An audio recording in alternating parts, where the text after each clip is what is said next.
अस्सलामुअलैकुम। उमर एकेडमी में खुश आमदीद। उम्मीद है आप सब बिल्कुल खैरियत से होंगे। तो आज हम आपको क्लास 9 की जो न्यू केमिस्ट्री की बुक बोर्ड ऑफिस ने इशू करी है उसका first chapter fundamentals of chemistry उसको एक्सप्लेन करेंगे। तो ये हमारा इस चैप्टर का आज फर्स्ट लेक्चर है जिसमें हम जो हैं आज कुछ बेसिक टॉपिक्स के बारे में डिस्कस करेंगे। तो सबसे पहले हम देखते हैं कि हमारी जो न्यू बुक है उसके फर्स्ट चैप्टर के अंदर कौन कौन से टॉपिक्स जो हैं वो इंक्लूड किए गए हैं। तो लास्ट बुक की तरह हमें इसकी स्टार्टिंग में भी हिस्टोरिकल बैकग्राउंड पढ़ना है केमिस्ट्री का कि आखिर केमिस्ट्री ने किस तरीके से डेवलपमेंट हासिल करी, केमिस्ट्री है क्या, क्यों पढ़ते हैं भाई इसको, फिर आगे इसकी कितनी ब्रांचेस हैं, कुछ बेसिक डेफिनेशन केमिस्ट्री के हवाले से। ठीक है भाई, केमिकल्स क्या होते हैं उनका कंसेप्ट, केमिकल इक्वेशंस का कंसेप्ट, बैलेंसिंग केमिकल इक्वेशंस, मोल, एवोगाड्रो नंबर। तो ये हमारे बेसिक टॉपिक्स हैं जो हम इस फर्स्ट चैप्टर में डिस्कस करेंगे।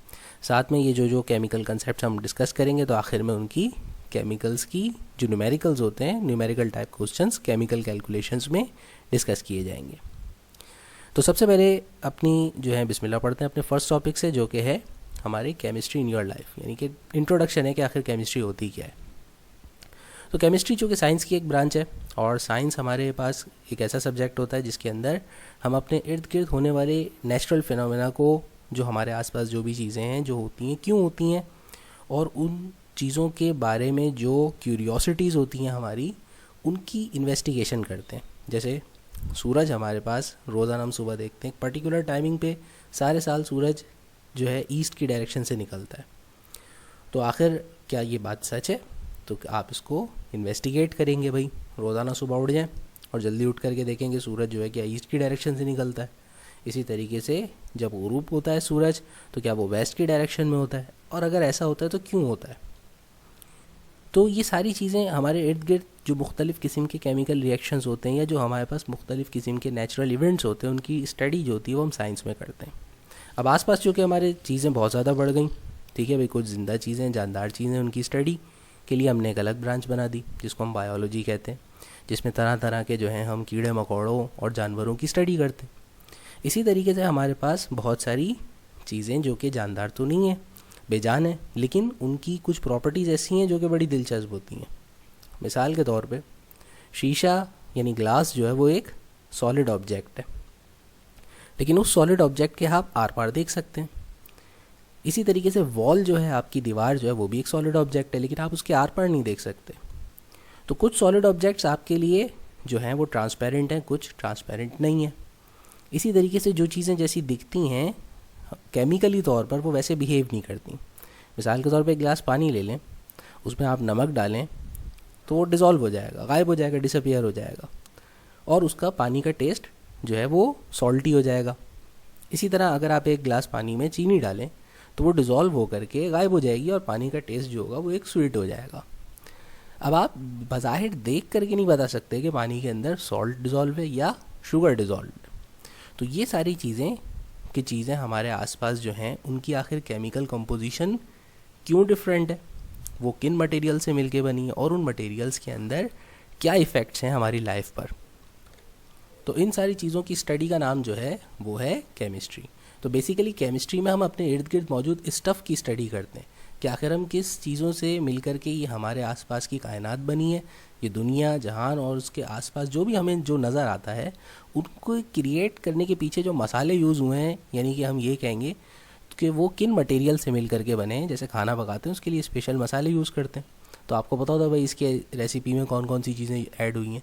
तो इसी तरीके से हर चीज़ जो हमें आसपास नज़र आती है वो केमिकली किन चीज़ों से मिल के बनी है, तो इनकी स्टडी केमिस्ट्री कहलाती है। अब ये जो केमिस्ट्री का इल्म हमारे पास आज मौजूद है, आप देखते हैं केमिस्ट्री की माशाल्लाह काफ़ी सेहतमंद सी बुक होती है। तो ये केमिस्ट्री की बुक एकदम से एक दिन में तो सेहतमंद नहीं हो गई। हमसे पहले के जो इंसान गुजरे उन सब ने इस चीज़ को स्टडी करना शुरू किया और आहिस्ता आहिस्ता हमने अपने आसपास मुख्तलिफ़ तजुर्बात के साथ जो इल्म हासिल किया उसको हम एक जगह स्टोर करते गए, सेव करते गए। इसी तरीके से हमारी साइंस की मुख्तलिफ़ जो है ब्रांचेस बनती गई। जब इल्म ज़्यादा होता गया, क्लासिफिकेशंस होती गई और हमारे हर सब्जेक्ट के इल्म में इजाफा होता गया। तो केमिस्ट्री की भी एक हिस्टोरिकल बैकग्राउंड है कि किस तरीके से केमिस्ट्री में एवोल्यूशन हुई और ये हमारे पास जो इल्म का ज़ख़ीरा है केमिस्ट्री का वो किस तरीके से डेवलप हुआ। तो सबसे पहले शुरुआत में तो केमिस्ट्री बड़े मज़े की और बड़ी फ़नी किस्म की थी, ख़ास तौर पे जब पीरियड था ग्रीक्स का। तो ग्रीक्स एक ऐसी नेशन थे जो बेसिकली तौर पे ज़्यादातर फ़िलासफ़िकल जो है माइंड सेट रखते थे, और बहुत ही ज़बरदस्त किस्म की दिलचस्प इनकी मुख्तलिफ़ सब्जेक्ट्स की फ़िलासफ़ीज़ थी। आपने मैथमेटिक्स के अंदर भी इनके कुछ जो है कंसेप्ट पढ़े होंगे। तो ग्रीक्स ने मैथमेटिक्स में, केमिस्ट्री में और फिज़िक्स में कुछ कंसेप्ट दिए थे जो कि ग्रीक पीरियड के कंसेप्ट कहलाते हैं। इसी तरह केमिस्ट्री के अंदर जो है, या इनके 3 जो फ़िलासफ़र्स थे जिनमें एरिस्टोटल, प्लेटो और डेमोक्रिटस आते हैं, तो इन्होंने हमारे पास कुछ कंसेप्ट दिए। तो इस दौर के हमारे पास जो फ़िलासफ़र्स थे, जो उनको साइंटिस्ट तो नहीं कहेंगे एक्चुअली, क्योंकि वो उस तरीके से साइंटिफिक वे पे स्टडी नहीं करते थे। तो ग्रीक्स जो है वो करते ये थे कि एक हाइपोथेसिस देते थे, एक आइडिया देते थे, और उसकी फिर कोई साइंटिफिक इन्वेस्टिगेशन उन्होंने नहीं की थी ज़्यादा। जैसे मिसाल के तौर पे एरिस्टोटल का बड़ा जो है दिलचस्प कंसेप्ट था हमारी दुनिया के बारे में और तमाम चीज़ों के बारे में, कि ग्रीक पीरियड के दौरान ये हाइपोथेसिस थी कि एवरीथिंग अराउंड अस, जिसको हम मैटर कहते हैं साइंस में जनरली, तो ये सारी चीज़ें जो हैं वो बेसिकली 4 एलिमेंट्स से मिल के बनी हैं, और उन 4 एलिमेंट्स को डिफ़ाइन करते थे अर्थ, फायर, एयर एंड वाटर के नाम से। तो अर्थ, मट्टी, और वाटर, पानी, हवा और आग, ये 4 चीज़ें बेसिकली ये कंपोजिट हैं, और इन 4 चीज़ों के कॉम्बिनेशन से हमारे पास जो भी आसपास की चीज़ें नज़र आती हैं वो सारी इन चीज़ों से मिलके बनी हैं। अब इसका कोई साइंटिफिक रीज़न, कोई साइंटिफिक प्रूफ, कोई एक्सपेरिमेंटल वेरिफिकेशन, ये सारी चीज़ें उन्होंने नहीं की। अलबत्ता सारे कंसेप्ट इनके गलत नहीं थे, कुछ कंसेप्ट किसी हद तक दुरुस्त भी थे। जैसे मिसाल के तौर पे प्लेटो ने जो है एलिमेंट्स का कंसेप्ट दिया, ऑर्गेनिक और इनऑर्गेनिक मटेरियल का, यानी वो मटेरियल जो लिविंग बॉडीज़ के अंदर होता है और वो मटेरियल जो कि नॉन लिविंग बॉडीज़ के अंदर होता है, जैसे कि पत्थर हो गए, मुख्तलिफ़ किस्म की मट्टियाँ हो गई, तो उन सारी चीज़ों को वो इनऑर्गेनिक मैटर कहते थे, और लिविंग बींग्स के अंदर जो मैटर होता था उसको ऑर्गेनिक कहते थे। तो बहरहाल उन्होंने कहा कि तमाम तर मैटर जो हमारे आसपास है, इसका सबसे स्मॉलेस्ट यूनिट जो होता है उसको हम एटम कहते हैं। तो ये थ्योरी भी हमारे पास ग्रीक्स के दौर में जो है वो इवॉल्व हुई थी, यानी कि उन्होंने सबसे पहले प्रपोज की थी। लेकिन ग्रीक्स की तमाम तर थ्योरीज जो साइंस से रिलेटेड थी, स्पेशली केमिस्ट्री के, तो इनके पीछे कोई एक्सपेरिमेंटल वेरिफिकेशन और जो है कोई मुख्तलिफ टेस्ट और नहीं थे। तो ये सिर्फ सिंपल हाइपोथेसिस थी जो कि उस दौर के लोगों ने दी थी। फिर उसके बाद हमारे पास केमिस्ट्री में नेक्स्ट कंट्रीब्यूशन देने वाली जो नेशन है, जिसने सबसे ज़्यादा कंट्रीब्यूशन पेश किया था एक वक्त में, वो थी मुस्लिम। तो मुस्लिम जो साइंटिस्ट थे, उनके लिए साइंटिस्ट का वर्ड यूज़ करना इसलिए भी दुरुस्त है क्योंकि उन्होंने इस केमिस्ट्री के इल्म को एक एक्सपेरिमेंटल साइंस के तौर पे ट्रीट किया। उन्होंने मुख्तलिफ़ चीज़ों के पीछे उनके प्रोसेसेस को डिफ़ाइन किया, उनकी एक्सपेरिमेंटेशन और उनके मुख्तलिफ रीजनिंग जो है on the back of Dooj experiments define करी, एक्सप्लेन करी। तो इसलिए मुस्लिम पीरियड के दौरान जो है केमिस्ट्री ने खूब तरक्की करी। तो साबुन बनाने, परफ्यूम बनाने और मेटल्स की एक्सट्रैक्शन से लेकर के मुख्तलिफ़ किस्म के चमड़े की रंगाई हो या कपड़ों की रंगाई हो, तो कलरिंग के प्रोसेसेस, डाइंग प्रोसेसेस, ये सारे के सारे जो हम आज के दौर में इस्तेमाल करते हैं, तो इन सब की बेसिक्स बुनियाद रखने वाले जो साइंटिस्ट थे वो मुस्लिम पीरियड के थे। अब 4 जो है इम्पॉर्टेंट साइंटिस्ट जो है वो यहाँ पे लिए गए हैं, जिनमें सबसे पहले जाबिर इब्न हयान, जिनको फादर ऑफ अल्केमी भी कहा जाता है, क्योंकि मुस्लिम पीरियड के दौरान केमिस्ट्री जो थी वो बेसिकली अल्केमी कहलाती थी। इस दौर में जो है जाबिर बिन हयान जो फादर ऑफ अल्केमी कहलाते थे, इन्होंने बहुत से इंपॉर्टेंट एक्सपेरिमेंटल मेथड्स जो है मुख्तलिफ़ चीज़ों की प्रिपरेशन के, जिसमें नाइट्रिक एसिड, हाइड्रोक्लोरिक एसिड और वाइट लाइट की प्रिपरेशन है, वो सब डिफ़ाइन किए। मुख्तलिफ़ मेटल्स को किस तरीके से एक्सट्रैक्ट किया जाता है और डाइंग क्लॉथ्स यानी कपड़ों को किस तरीके से कलर दिया जाता है, तो वो सारे प्रोसेसेस इन्होंने डिफ़ाइन किए। इसी तरीके से एक और जो इम्पॉर्टेंट मुस्लिम साइंटिस्ट जिनका नाम था अल राज़ी, ये बेसिकली एक सर्जन थे और बड़े मशहूर सर्जन थे। तो इन्होंने जो है आपका इथाइल अल्कोहल की प्रिपरेशन और फिर उसका इस्तेमाल ऐसा एनेस्थेटिक के तौर पर अल राज़ी ने सबसे पहले स्टार्ट किया। तो ये सर्जन थे, तो मुख्तलिफ जो है पेशेंट्स की ट्रीटमेंट करने के लिए उनको जो पेन रिलीफ के तौर पे ये इथाइल अल्कोहल को यूज़ किया करते थे। इसी तरीके से अल बैरूनी ने हमारे पास जो है मुख्तलिफ जो है केमिकल सब्सटेंसेस की डेंसिटीज़ फाइंड आउट करी, और इब्ने सीना ने मेडिसन, फ़िलासफ़ी और एस्ट्रोनॉमी के अंदर अहम खदमात अंजाम दी। तो ये 4 आपके बेसिक साइंटिस्ट हैं, उनके कॉन्ट्रीब्यूशंस हैं। तो ये जितना भी जो चार्ट बना हुआ है ग्रीक पीरियड से लेके मुस्लिम एंड मॉडर्न पीरियड का, तो हर साइंटिस्ट के कॉन्ट्रीब्यूशंस को आप जो हैं दिमाग में रखिएगा, क्योंकि ये ऑब्जेक्टिव्स में आपके लिए हेल्पफुल रहेंगे। अच्छा, ग्रीक पीरियड में और मुस्लिम पीरियड में केमिस्ट्री की तरक्की के पीछे जो है ना एक बड़ा इंपॉर्टेंट वाइटल रीज़न भी था, और वो बड़ी दिलचस्प चीज़ ये है कि दो लालचें ऐसी थीं जिसकी वजह से उस दौर के लोगों ने केमिस्ट्री के अंदर बहुत ख़ास इंटरेस्ट लिया हुआ था।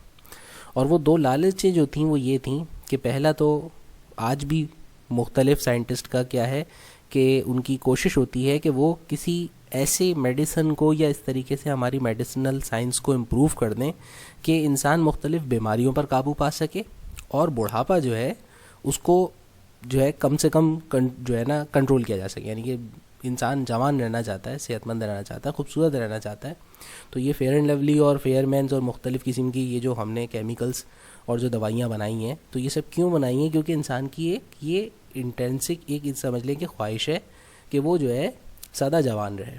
तो इस चीज़ के लिए उसने मुख्तलिफ जो है टोटकों का इस्तेमाल किया।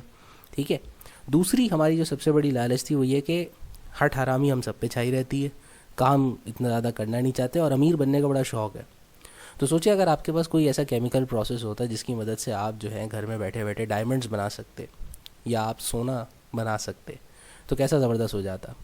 तो बहुत से साइंटिस्ट जो थे उनकी कोशिश ये थी कि हम किसी तरीके से, जैसे हम कहानियों में पढ़ते हैं ना, तो मुख्तलिफ़ किस्म की फैंटेसी जो है ना उनके दिमाग में होती है कि किसी तरीके से हम कोई ऐसा केमिकल प्रोसेस बनाएं जिससे हम किसी भी चीज़ को सोने में कन्वर्ट कर सकें, डायमंड्स क्रिएट कर सकें।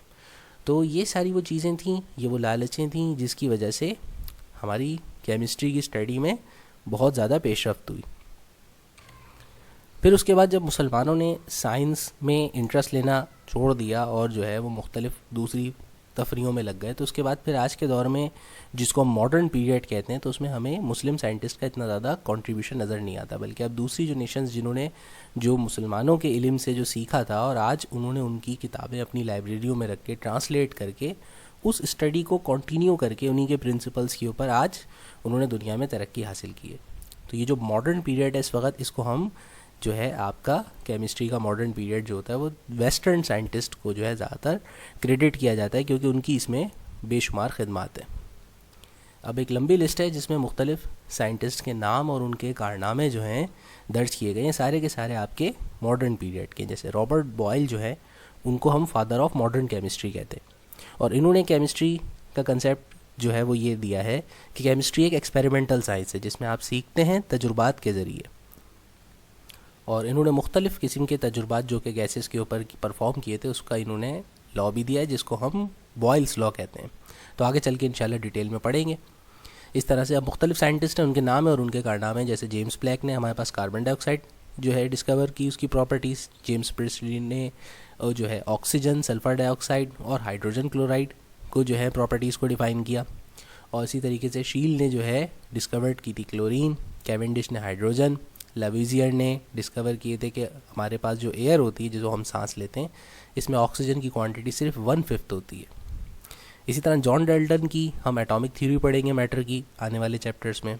गे ल्यूसेक साहब ने ये डिफ़ाइन किया था कि वाटर जो होता है वो 2 एलिमेंट्स का कंपोजिशन होता है और उनकी रेशो जो होती है वो फिक्स होती है, जिसमें 2 पार्ट्स यानी जो है हाइड्रोजन के होते हैं और बाय वॉल्यूम 1 पार्ट जो होता है ऑक्सीजन का होता है।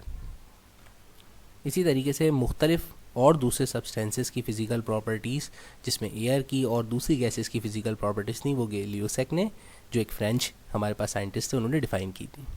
इसी तरीके से एवोगाड्रो ने बहुत इंपॉर्टेंट एवोगाड्रोस लॉ दिया था। ठीक है भाई, और एवोगाड्रोस नंबर जो था वो भी हम आगे अपने चैप्टर्स में पढ़ेंगे, तो वो इन्हीं से इटालियन साइंटिस्ट से एसोसिएटेड है। इसके अलावा हमारे पास जैक्स चार्ल्स हैं। चार्ल्स ने भी गैस के ऊपर स्टडी की थी और गैसेस का एक लॉ दिया था जिसको हम चार्ल्स लॉ कहते हैं। इसी तरह पेटिट ने हमारे पास जो है मुख्तलिफ सब्सटेंसेस की मोलर स्पेसिफिक हीट कैलकुलेट की थी। बर्जीलियस ने सिम्बल्स, फार्मूले और केमिकल इक्वेशंस का कंसेप्ट इंट्रोड्यूस करवाया था। मेंडलीव ने हमारे पास पीरियोडिक अरेंजमेंट की थी एलिमेंट्स की। सबसे पहली पीरियोडिक अरेंजमेंट जो हम पढ़ेंगे वो मेंडलीव की थी। इसी तरीके से आर्हेनियस एक बड़ा इंपॉर्टेंट साइंटिस्ट था जिसने मुख्तलिफ एसिड बेसिस की थ्योरीज़ और आयोनिक डिसोसिएशन के बारे में जो है कंसेप्ट्स दिए थे। और माइकल फ्राडे, ये हमारे पास जो साइंटिस्ट हैं, इन्होंने इलेक्ट्रोमैग्नेटिज्म और इलेक्ट्रोकेमिस्ट्री में बहुत काम किया है।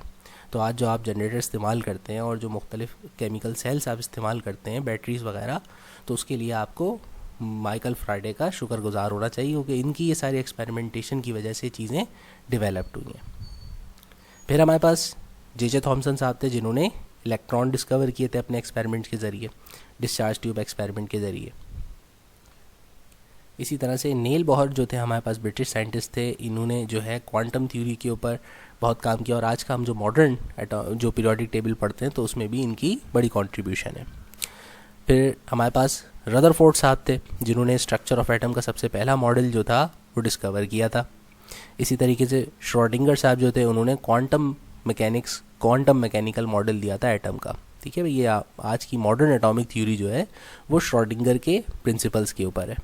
इसी तरीके से डी ब्रोगली साहब ने हमें हाइपोथेसिस दी थी कि जो कि वेव नेचर और डुअलिटी नेचर को इलेक्ट्रॉन के शो करती है। इसको भी हम आगे डिटेल में पढ़ेंगे। इसी तरीके से एक साइंटिस्ट जिनका इंडिया से ताल्लुक़ था, उनका नाम था सत्येंद्र नाथ बोस।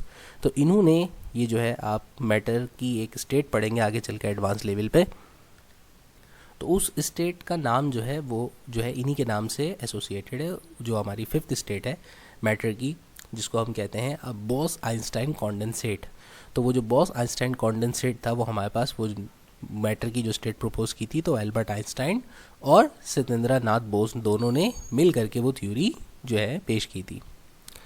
यहाँ तक हमारे पास एल्बर्ट आइंस्टाइन तक जितने भी साइंटिस्ट हैं वो सारी बच्चों की बद्दुआएं लग करके इंतकाल फरमा चुके हैं, इनमें से कोई भी ज़िंदा नहीं है। दो साइंटिस्ट जिनका सबसे आखिर में जिक्र किया गया है, एरिक कॉर्नवेल और कार्ल वेमन, ये दोनों साइंटिस्ट ऐसे हैं जो अभी तक बचे हुए हैं, जिंदा हैं, दोनों अमेरिकन साइंटिस्ट हैं भाई। अच्छा भाई, तो यहाँ तक तो हमारा हो गया कंसेप्ट मॉडर्न जो है केमिस्ट्री के साइंटिस्ट का।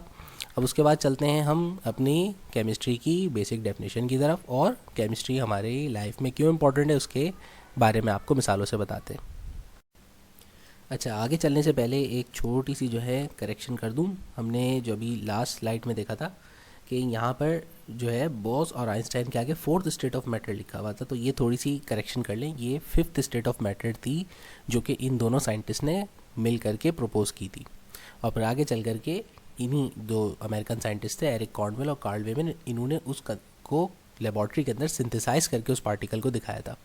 तो ये हमारे पास सिंथेटिक स्टेट है, ये आर्टिफिशियली तौर पे होती है और नेचुरली तौर पे अकर नहीं करती। तो ये फिफ्थ स्टेट ऑफ मैटर थी। फोर्थ जो है वो प्लाज्मा जो है उसको कंसीडर किया जाता है। तो यहाँ पे टाइपिंग मिस्टेक हो गई होगी, इसलिए इन्होंने गलती से फोर्थ लिख दिया है। चलें भाई, अब आगे चलते हैं। हम अपने दोबारा से आते हैं केमिस्ट्री की बेसिक डेफिनेशन। जैसे इंट्रोडक्शन में बताया कि केमिस्ट्री जो है वो साइंस की वो ब्रांच है जिसके अंदर हम अपने इर्द गिर्द जितना भी मटेरियल, जिसको हम मैटर कहते हैं, उसकी प्रॉपर्टीज़ के वो किन क्या खुसूसियात रखता है, कंपोजिशन कि वो किन चीज़ों से मिलके बना है, उसका स्ट्रक्चर क्या है, और उसके अंदर आने वाली तब्दीली कि जो होती है, उसके अंदर जो चेंजेस नज़र आते हैं। जैसे कि लोहे की सरिया जो होती है, जब वो फ्रेश मशीन वो वहाँ से फैक्ट्री से निकल के आती है, ग्रे कलर की होती है। फिर आप देखें, अगर वो किसी ओपन जगह पर रखी हुई हो तो उसको जो है कुछ अरसे बाद उसका कलर चेंज हो जाता है, वो ग्रे से जो है वो दोबारा वो येलोइश टाइप के कलर की हो जाती है, रस्टी कलर हो जाता है। तो उसको ये रस्टी कलर खुद ब खुद ऑटोमेटिकली कैसे चेंज हो जाता है। फिर अगर आप उसको थोड़ा सा रेगमाल से घिसेंगे तो वो अंदर से दोबारा एक शाइनी ग्रे सरफेस निकलेगी, कुछ अरसे बाद छोड़ देंगे वो फिर से उस पर जंग लग जाएगा। तो आखिर मटेरियल के अंदर ये चेंजेस हो रहे हैं, तो ये क्यों होते हैं, ये सारी चीज़ें हम केमिस्ट्री के अंदर स्टडी करते हैं। अब केमिस्ट्री की जो है इम्पॉर्टेंस ये है कि हमारी ज़िंदगी का इतना कोई गहरा हिस्सा है कि अगर हम जो है केमिस्ट्री को इग्नोर करें तो हम ज़िंदा भी नहीं रह सकते। ठीक है भाई, अब अगर आपको केमिस्ट्री से कोई चिड़विड़ है तो ज़रा एक दिन बिना केमिस्ट्री के रह के दिखाइए। ज़रा सोचें, अगर आप सुबह जब आँख खुलती है तो सबसे पहले आप जो है अपना फेस वॉश करते हैं। तो फेस वॉश करने के लिए जो आप साबुन या जो भी फेस वॉश इस्तेमाल करते हैं, तो वो सब क्यों कैसे आया आपके पास, केमिस्ट्री की बदौलत आया। इसी तरीके से फिर आपके पास जो टूथपेस्ट है वो भी केमिस्ट्री की वजह से। तो आप ये सारी चीज़ें इस्तेमाल करना छोड़ दें अगर केमिस्ट्री बुरी लगती है तो, और फिर रह के देखें, फिर सोचें कैसा लगेगा। अब क्या सांस लेना भी बंद कर देंगे, क्योंकि ऑक्सीजन भी हमें ज़रूरी है। और हर सेकंड हर मिनट हमारे जिस्म के अंदर लाखों केमिकल रिएक्शंस होते हैं। तो उन केमिकल रिएक्शंस के बदौलत हमारे अंदर जो मैटर है वो चेंजेस अंडरगो करता है, और वो हमें ज़िंदा रहने के लिए वाइटल एनर्जी प्रोवाइड करता है। तो केमिस्ट्री बहुत ज़रूरी है इसका इल्म, क्योंकि ये हमारी लाइफ में बहुत ज़्यादा इंटीग्रेटेड है। हमारे ज़िंदा रहने से हम जिन चीज़ों पर डिपेंडेबल हैं आसपास, खाना पीना, कपड़े धोना वगैरह वगैरह, तो आप गौर करें रोज़ाना हमारे घर में, हमारे आसपास मुख्तलिफ़ केमिकल सब्सटेंसेस यूज़ होते हैं जो कि केमिस्ट्री की वजह से डेवलप हुए हैं। इसी तरह आपकी बुक में नीचे मिसाल के तौर पे क्लोरीन का जिक्र किया गया है कि जो कि वाटर ट्रीटमेंट से लेकर के मुख्तलिफ़ किस्म के जो है इन्फेक्शस डिजीज़ की ट्रीटमेंट में और मुख्तलिफ़ प्रोडक्ट्स के बनाने में जो है ये केमिकल इस्तेमाल होता है। तो खाली एक केमिकल है जिसके मुख्तलिफ़ किस्म के यूजेस हैं, ब्लीचिंग एजेंट भी है, डिसइंफेक्टेंट भी है, सॉल्वेंट भी है। ठीक है भाई, तो ये सारी चीज़ें हम अभी आगे डिटेल में एक एक करके इन सब के कंसेप्ट इस पूरे साल में अपनी बुक में पढ़ेंगे। तो ओवरऑल इस डिस्कशन से हमें अंदाज़ा हो जाता है कि केमिस्ट्री हमारे लिए कितनी इम्पॉर्टेंट है। तो अब आगे चलते हैं अपने, इन्होंने बुक में जो है इस तरह से एक छोटी सी डायग्राम बना करके आपको समझाया है कि केमिस्ट्री हमारे रोज़ाना के इस्तेमाल की चीज़ों में किस जगह पर कहाँ कहाँ इन्वॉल्व होती है।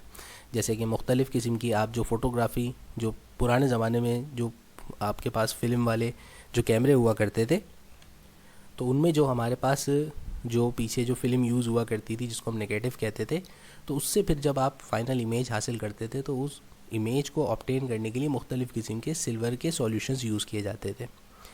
इसी तरीके से फूड प्रिजर्वेटिव्स के तौर पर हम जो हमारे पास जो टिन पैक फूड होती है उसके अंदर मुख्तलिफ़ जो है खाने पीने की चीज़ें काफ़ी लंबे अरसे तक प्रिजर्व रहती हैं, तो वो भी इसीलिए क्योंकि उसके अंदर केमिकल्स होते हैं फूड प्रिजर्वेटिव्स के तौर पे जो चीज़ों को सड़ने से बचाते हैं। इसी तरीके से मुख्तलिफ़ कीड़े मार दवाइयों में आप मुख्तलिफ़ किस्म के चूहे, मच्छर, चुपकलियाँ जो मारनी है तो आप केमिकल्स यूज़ करते हैं, तो वो भी केमिस्ट्री की वजह से आपने डेवलप की हैं। अब आज के दौर में फर्टिलाइज़र यूज़ करके हम बम्पर क्रॉप्स हासिल करते हैं, यानी कि पौधे से बहुत ज़्यादा फल हासिल किए जाते हैं, तो ये भी फर्टिलाइज़र्स जो है केमिस्ट्री की वजह से डेवलप किए हैं आपने।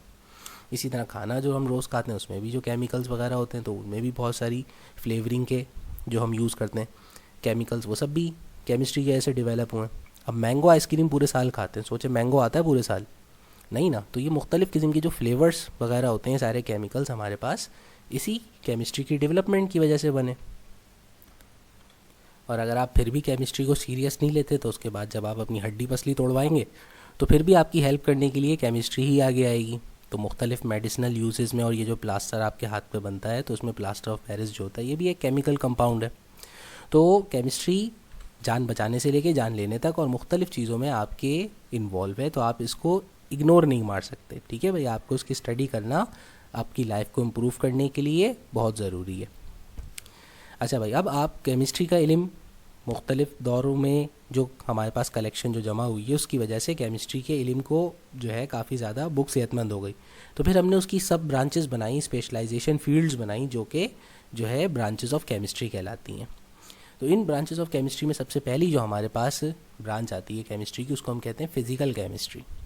तो फ़िज़िकल केमिस्ट्री ये वो ब्रांच होती है जिसमें आप मुख्तलिफ़ जो है केमिकल मैटर के ऊपर स्टडी करके उसकी कंपोजिशन के जो रिलेशनशिप है, उसके कंपोजिशन के जो रूल्स हैं, लॉज हैं, वो डिफ़ाइन करते हैं, उसकी फ़िज़िकल प्रॉपर्टीज़ के बारे में और उसमें आने वाले चेंजेस के बेसिक लॉज को डिफ़ाइन करते हैं आप। ठीक है भाई, कि ये तब्दीली क्यों आती है।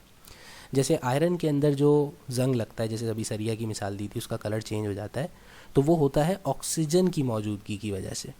अगर आप उस आयरन को किसी ऐसे इन्वायरमेंट में रखें जहाँ पर आप जो है ऑक्सीजन के पार्टिकल्स ना हो, या उसके ऊपर आप ग्रीस वगैरह लगा दें, तो फिर उसका कलर चेंज नहीं होगा क्योंकि फिर वो ऑक्सीडाइज नहीं होगा इतने जल्दी। तो ये सारी चीज़ें हम पढ़ते हैं फ़िज़िकल केमिस्ट्री के अंदर। इसी तरीके से हमारे पास सेकंड ब्रांच जो है केमिस्ट्री की, जिसको ऑर्गेनिक केमिस्ट्री कहा जाता है। तो आपको याद है कि ग्रीक्स के बारे में पढ़ा था, तो ग्रीक्स ने सबसे पहले शुरुआत में ऑर्गेनिक केमिस्ट्री, इसको जो पुराना नाम था इसको केमिस्ट्री ऑफ लिविंग मटेरियल्स भी कहा जाता था। जो ज़िंदा जानदार हैं उनके अंदर जो केमिकल सब्सटेंसेस हैं उनकी स्टडी जो थी वो ऑर्गेनिक केमिस्ट्री थी। जैसे मिसाल के तौर पे यूरिया जो था वो एक हमारा एक्सट्रैक्ट होता है जो कि वेस्ट एक्सट्रैक्ट के तौर पे जो है जानदारों के अंदर जनरेट होता है, तो उसको लेबॉर्ट्री में सिंथेटिकली हमने सबसे पहले प्रिपेयर किया था। ठीक है, तो इसी तरह से बहुत सारी चीज़ें जो हमारे कंटेंट्स थे उनकी जब हमने स्टडी करी तो पता चला कि हमारे ज़्यादातर कंटेंट्स जो हैं लिविंग मटेरियल जिसको हम कहते हैं वो बेसिकली बना है हाइड्रोकार्बन से। हाइड्रोकार्बन का मतलब होता है ऐसे केमिकल कंपाउंड जिनमें बेसिक कॉन्स्टिट्यूएंट के तौर पे हाइड्रोजन और कार्बन मौजूद हो। फिर आगे चल कर के एडवांस लेवल पर अब आज मॉडर्न पीरियड में हम ऑर्गेनिक केमिस्ट्री की डेफिनेशन को इस तरह से डिफाइन करते हैं कि branch of chemistry that deals with hydrocarbons and their derivatives. क्योंकि हमें पता चला हमारी दुनिया में जो मटेरियल है, जो मैटर है, उसमें ज़्यादातर मैटर जो है वो ऑर्गेनिक है, यानी कि उनके अंदर हाइड्रोकार्बन्स मौजूद हैं। हाइड्रोजन और कार्बन के मिलने से बहुत से डिफरेंट टाइप के एलिमेंट्स बनते हैं। जैसे आपके पास जो चूल्हे में जो गैस आती है, तो वो गैस मीथेन एक हाइड्रोकार्बन है। आप पेट्रोल यूज़ करते हैं, वो भी हाइड्रोकार्बन है। और फिर ज़मीन से जो क्रूड ऑयल निकलता है, उससे कई हज़ार किस्म के आप केमिकल्स बनाते हैं। तो वो सारे के सारे आपके हाइड्रोकार्बन्स हैं। कोयला जिस पे तिक्के बनाएंगे वो भी हाइड्रोकार्बन है। जिस गोश्त के आप तिक्के खा रहे हैं वो भी ऑर्गेनिक मैटर है।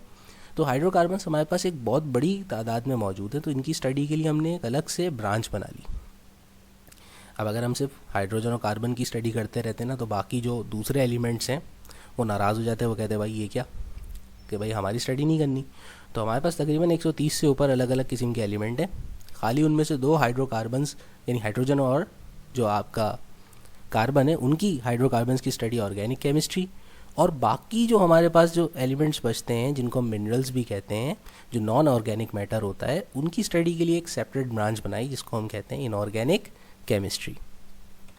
तो इस ब्रांच में हम हाइड्रोकार्बन्स के अलावा बाकी तमाम जो है नेचुरली अकरिंग अपने आसपास जो एलिमेंट्स हैं उनके बारे में स्टडी करते हैं और उनसे कौन कौन से कंपोजिट्स, कंपाउंड्स वगैरह बनते हैं, उन सब की स्टडी करते हैं। फिर उसके बाद हमारे पास नेक्स्ट जो ब्रांच है केमिस्ट्री की, वो है बायोकेमिस्ट्री। अब आपके सर में दर्द होता है तो आप क्या करते हैं, आप डिस्प्रिन खा लेते हैं, ठीक है भाई। और अगर हाजमा ख़राब होता है तो हाजमोला आपके लिए मौजूद है या इनो मौजूद है। तो ये सारी चीज़ें जो हमने डेवलप करी हैं कि इस केमिकल को खाने से हमें इस किस्म के असरात होते हैं, तो ये सब हमने बायोकेमिस्ट्री की रिसर्च की वजह से, कि हमारे आसपास जो केमिकल हैं उनका हमारे लिविंग ऑर्गेनिजम्स के ऊपर क्या असरात होते हैं, किस तरीके से वो हमारे मेटाबॉलिज्म को इंक्रीज़ या डिक्रीज़ करते हैं। अच्छा, मेटाबॉलिज्म क्या होता है? मेटाबॉलिज्म का मतलब होता है एनर्जी गिविंग प्रोसेस। एक ऐसा प्रोसेस जिससे हमें एनर्जी हासिल होती है, उसको हम मेटाबॉलिज्म कहते हैं। जैसे आपने देखा होगा स्टिंग पिए तो वो टेस्ट का एक झटका लगता है, तो वो क्या दिखाना चाह रहे होते हैं कि आप ये पी करके ना एकदम आपके अंदर एनर्जी बूस्ट आ जाता है। तो इसी तरीके से बहुत से केमिकल्स हैं जो वाकई में आपको एनर्जी बूस्ट दे सकते हैं। उनको पीने के, इस्तेमाल करने के बाद आपको लगेगा कि आप थोड़ी देर के लिए सुपरमैन हो गए, ठीक है।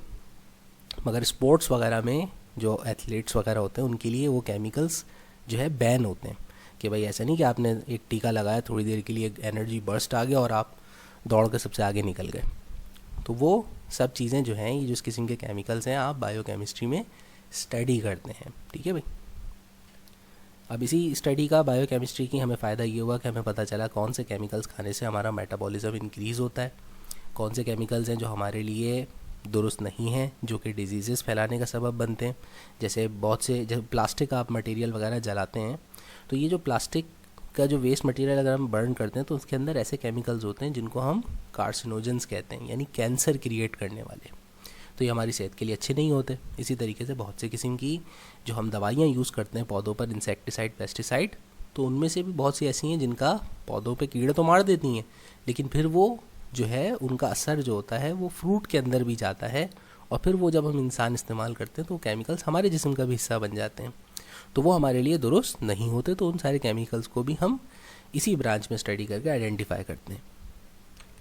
फिर उसके बाद अगला जो हमारे पास जो ब्रांच है उसको हम कहते हैं इंडस्ट्रियल केमिस्ट्री। इंडस्ट्रियल केमिस्ट्री हमारे पास वो ब्रांच है केमिस्ट्री की जो कि ऐसे प्रोसेसेस जो कि हम केमिकल लार्ज स्केल पर करते हैं, जिससे हम मुख्तलिफ प्रोडक्ट्स बनाते हैं, जैसे फर्टिलाइज़र्स हो गए, ठीक है। लार्ज स्केल के ऊपर हम जो है, अब खाद के लिए हमें भैंस की ज़रूरत नहीं है, हमने वो चीज़ लेबॉर्ट्री के अंदर सिंथेसाइज करके खुद ही आर्टिफिशली तौर पे कि हम कौन से पौधे को किस किस्म के केमिकल कंटेंट्स की ज़रूरत है ग्रोथ के लिए, तो हम ऐसे फर्टिलाइज़र्स हम लेबॉर्ट्री में क्रिएट करते हैं। अब यही चीज़ लार्ज स्केल पर बनाना, ताकि ज़्यादातर हम फार्म फील्ड्स को प्रोवाइड कर सकें, तो ये सारी चीज़ हम इंडस्ट्रियल केमिस्ट्री में स्टडी करते हैं। अब देखें, घर पे हम जब कोई चीज़ खाने की बनाते हैं, चाय वगैरह बनाते हैं, तो होता क्या है कि अक्सर कभी उसका टेस्ट जो होता है ना वो डिफरेंट हो जाता है, यानी एक कंसिस्टेंसी के साथ एक जैसी नहीं बनती, कभी कभी थोड़ा हाथ ऊपर नीचे हो जाता है। लेकिन आप देखें कि जब हम मार्केट से कोई पैकेज फूड खाते हैं, कोई स्नैक्स वगैरह खाते हैं, तो उनका टेस्ट कभी डिफरेंट नहीं होता, वो एक जैसे टेस्ट के हमें हमेशा मिलते हैं। तो अगर आप लेस का सॉल्टी फ्लेवर लेते हैं तो सॉल्टी के अंदर सॉल्टी मिलेगा, कभी ऐसा नहीं होगा कि यार आज सॉल्ट थोड़ा ज़्यादा हो गया, आज सॉल्ट कम हो गया। तो ऐसा क्यों होता है? उसकी वजह ये होती है क्योंकि उन सारे केमिकल प्रोसेस को जो लार्ज स्केल पे इंडस्ट्री में होते हैं, उन सबको एक प्रॉपर्ली डॉक्यूमेंटेड वे में रिकॉर्ड करके उनको परफॉर्म किया जाता है, ठीक है ना। तो ये सारी चीज़ें इंडस्ट्रियल केमिस्ट्री के अंदर स्टडी करते हैं। अच्छा भाई, उसके बाद हमारी नेक्स्ट ब्रांच जो है वो है न्यूक्लियर केमिस्ट्री। तो न्यूक्लियर केमिस्ट्री हमारे पास केमिस्ट्री की वो ब्रांच है जो कि रेडियो एक्टिव मटेरियल से रिलेटेड प्रॉपर्टीज़ और उनके प्रोसेसेस को डील करती है। आगे चल के हम डिटेल में पढ़ेंगे कि ये रेडियो एक्टिविटी क्या होती है। तो रेडियो एक्टिव मटेरियल्स जो होते हैं और ये रेडियो एक्टिविटी का जो प्रोसेस होता है उसकी मदद से जो हमारी एप्लीकेशंस हैं उनकी स्टडी हम न्यूक्लियर केमिस्ट्री के अंदर करते हैं। अब इस ब्रांच की और इस प्रोसेस की मदद से हमने बहुत ख़तरनाक किस्म का एटॉमिक बम भी बनाया, ठीक है भाई, वो भी न्यूक्लियर केमिस्ट्री की रिसर्च का नतीजा है। साथ साथ हमने बहुत सी पॉजिटिव चीज़ें बनाई हैं, जैसे कि हम न्यूक्लियर पावर प्लांट्स यूज़ करते हैं जो कि सबसे सस्ती और चीपेस्ट बिजली प्रोवाइड करते हैं, ठीक है भाई। और इसी तरीके से कैंसर की ट्रीटमेंट करते हैं, मुख्तलिफ़ किस्म की फूड की प्रिजर्वेशन जो है हम इसी की मदद से करते हैं। तो बहुत सारी इसकी पॉजिटिव एप्लीकेशंस भी हैं और एक हम एटम बम जो कि दिमाग में फंसा हुआ होता है तो वो उसकी एक नेगेटिव एप्लीकेशन भी है। उसके बाद हमारे पास अगली जो ब्रांच है वो कहलाती है एनवायरनमेंटल केमिस्ट्री। तो एनवायरनमेंटल केमिस्ट्री के अंदर हमारा बेसिक फोकस जो होता है वो ऐसे केमिकल्स मटेरियल्स की और मुख्तलिफ़ केमिकल प्रोसेसेस के हमारे एनवायरनमेंट पे क्या इफ़ेक्ट पड़ेंगे उनको हम जो है स्टडी करते हैं एनवायरनमेंटल केमिस्ट्री के अंदर। अब साइंस की डेवलपमेंट की वजह से हमारा लाइफस्टाइल बहुत चेंज हो चुका है, ठीक है ना। अब हमने मुख्तलिफ़ बड़ी बड़ी इंडस्ट्रीज़ लगा ली हैं जहाँ पे लार्ज स्केल पे चीज़ें मैन्युफैक्चर करते हैं। तो उन इंडस्ट्रीज़ के अंदर जो हम मुख्तलिफ़ प्रोडक्ट्स बनाते हैं तो उन प्रोडक्ट्स को बनाने के दौरान मुख्तलिफ़ किस्म के वेस्ट जनरेट होते हैं। वो वेस्ट अगर हम इन्वायरमेंट के अंदर बिना ट्रीट किए डंप कर देंगे तो उससे हमारी जो इन्वायरमेंट है वो पॉल्यूटेड हो जाएगा और वो ना सिर्फ इंसानों की सेहत के लिए ख़तरा है बल्कि मुख्तलिफ़ जानदार जो हैं मुख्तलिफ़ एनिमल स्पीशीज़ के लिए भी वो ख़तरे का बाइस है। तो मुख्तलिफ़ केमिकल्स जो हमारे ऊपर इफ़ेक्ट डाल रहे हैं और जो हम चीज़ों का इस्तेमाल कर रहे हैं उससे हमारे इन्वायरमेंट में किस तरह से तब्दीली आ रही है, तो वो सारी चीज़ें इस ब्रांच के अंदर फोकस की जाती हैं, स्टडी की जाती हैं और फिर उनके सॉल्यूशंस भी जनरेट किए जाते हैं। नेक्स्ट ब्रांच है हमारी एनालिटिकल केमिस्ट्री। एनालिटिकल का मतलब होता है किसी भी चीज़ का तज्जिया करना, यानी उस चीज़ के बारे में डिस्क्राइब करना। तो एनालिटिकल केमिस्ट्री में हम मुख्तलिफ़ केमिकल सैम्पल्स को स्टडी करते हैं और उसको स्टडी करके उसकी कंपोजिशन के उसके अंदर कौन कौन से कॉन्स्टिट्यूएंट शामिल हैं और कितनी क्वांटिटी में शामिल हैं, इन सब चीज़ों को हम डिफ़ाइन करते हैं। जैसे हम अपना ब्लड टेस्ट करवाते हैं तो ब्लड टेस्ट में क्या होता है, वो लैब में हमारे ब्लड के कॉन्स्टिट्यूएंट्स को स्टडी करते हैं कि हमारे ब्लड के अंदर कौन कौन से कंपोनेंट शामिल हैं और कितनी क्वांटिटी में शामिल हैं। तो वो जो रिपोर्ट आती है हमारी डिटेल, वो एक तरीके की एक एनालिसिस होती है जो हमारे ब्लड के ऊपर, जो कि एक केमिकल सैम्पल होता है, उसके ऊपर की जाती है।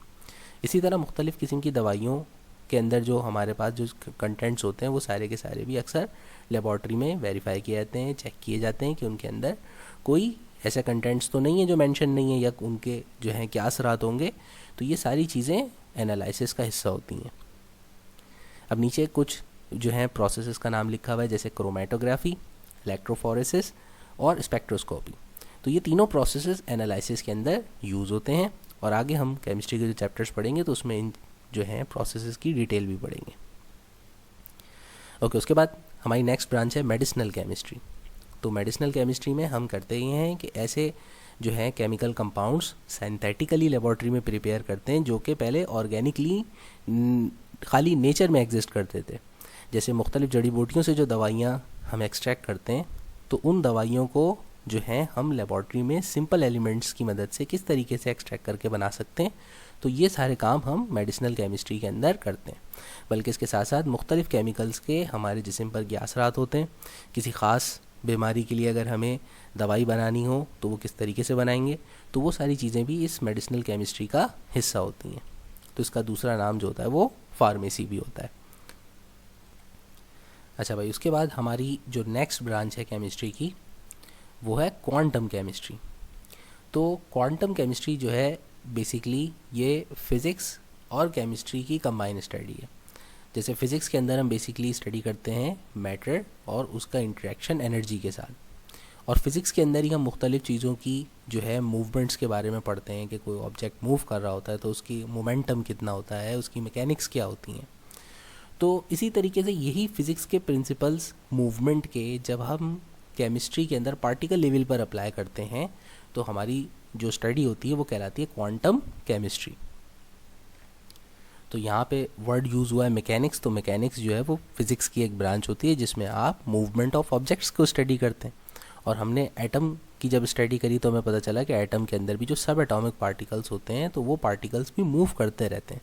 तो पार्टिकल की मूवमेंट से और इन मूवमेंट्स के टक्करों की वजह से, यानी कि जब इनका कॉलिजन होता है तो उससे हमारे पास केमिकल मॉडल में या केमिकल बिहेवियर में क्या तब्दीली आती है, तो वो सारी चीज़ें पढ़ने के लिए हमें फ़िज़िक्स के मैकेनिक्स के प्रिंसिपल्स को केमिस्ट्री में अप्लाई करके चेक करना होता है। तो ये ब्रांच जो होती है वो फिज़िक्स और केमिस्ट्री का एक जो है कॉम्बिनेशन है, और इसका दूसरा नाम जो है वो मॉलिक्यूलर क्वांटम मैकेनिक्स भी है। उसके बाद हमारी जो नेक्स्ट ब्रांच है वो है ग्रीन केमिस्ट्री। तो ग्रीन केमिस्ट्री का हरगिज़ ये मतलब नहीं है कि इसमें हरी चीज़ों के बारे में, हरे पौधे, हरे पत्ते स्टडी किए जाते हैं। ग्रीन केमिस्ट्री का मतलब ये है कि अभी हमने जो लास्ट टाइम अभी प्रीवियस स्लाइड में इन्वायरमेंटल केमिस्ट्री पढ़ी थी, तो हम इन्वायरमेंटल केमिस्ट्री में हम हैज़र्ड्स के बारे में और इफ़ेक्ट्स के बारे में पढ़ते हैं। और ग्रीन केमिस्ट्री के अंदर हम सॉल्यूशन डिफ़ाइन करते हैं कि हम किस तरीके से अपनी इस स्टडी को, अपनी जो केमिस्ट्री की नॉलेज है उसको पॉजिटिव इम्पैक्ट के तौर पे कैसे यूज़ किया जा सकता है। जैसे हमें पता चला कि भाई हमारे पास फॉसिल फ्यूल जो है वो एक पॉल्यूशन क्रिएट करता है, तो हम उसके बजाय हम ऐसे बायोफ्यूल्स की तरफ जाते हैं जो कि हमारे लिए सेफ़ होते हैं, हमारे एनवायरनमेंट के लिए, और वो उसमें पॉल्यूशन क्रिएट नहीं करते। जैसे इसकी एक बड़ी बेहतरीन मिसाल इथेनॉल है कि इथेनॉल का इस्तेमाल करके हम जो है अब पॉल्यूशन को रिड्यूस कर सकते हैं, ठीक है ना, बनिस्बत फॉसिल फ्यूल को यूज़ करके जो पॉल्यूशन क्रिएट होती है उसमें रिडक्शन की जा सकती है। इसी तरह बजाय इसके कि ऐसे केमिकल्स जो कि हम यूज़ करते हैं प्लास्टिक प्रोडक्ट्स वगैरह के अंदर जो कि कैंसर क्रिएट करते हैं, तो उन सब के ऑल्टरनेटिव के तौर पे हम कौन सी चीज़ें यूज़ कर सकते हैं, कौन से मटेरियल्स हमें यूज़ करने चाहिए जिनका पॉजिटिव इफेक्ट होता है एनवायरनमेंट पे, तो वो सारी चीज़ें हमारा मेन फोकस ग्रीन केमिस्ट्री के अंदर होता है। तो इस केमिस्ट्री का मतलब हमारी जो लाइफ है, हमारा जो एनवायरनमेंट है उसको सेव करना और उसको दोबारा से जो है अपना प्रीवियस कंडीशंस के ऊपर, यानी कि सेफ़ कंडीशंस के ऊपर लेकर के जाना, और जो हमारे हार्मफुल इफ़ेक्ट्स हैं उससे हमारे एनवायरनमेंट को प्रोटेक्ट करना, वो इस केमिस्ट्री की इस ब्रांच का फोकस होता है। तो यहाँ पर हमारी आज के फर्स्ट लेक्चर में हमने डिटेल में डिस्कस किया केमिस्ट्री की इम्पोर्टेंस के बारे में, केमिस्ट्री के बेसिक एप्लीकेशंस के बारे में कि हम किस तरह से अपनी लाइफ में इसको यूज़ करते हैं, क्या इसकी एप्लीकेशंस हैं, और साथ में हमने मुख्तलिफ ब्रांचेस ऑफ केमिस्ट्री के बारे में डिस्कस किया। अब इंशाअल्लाह ताला अपने नेक्स्ट लेक्चर के अंदर हम बेसिक जो डेफिनेशंस हैं, ठीक है भाई, और फिर उसके बाद जो न्यूमेरिकल्स वगैरह हैं उनके बारे में इंशाअल्लाह ताला स्टडी करेंगे। तो उम्मीद है आज का लेक्चर आपके लिए हेल्पफुल रहा होगा। प्लीज़ हमारे चैनल को लाइक करना और सब्सक्राइब करना मत भूलिएगा। Thank you.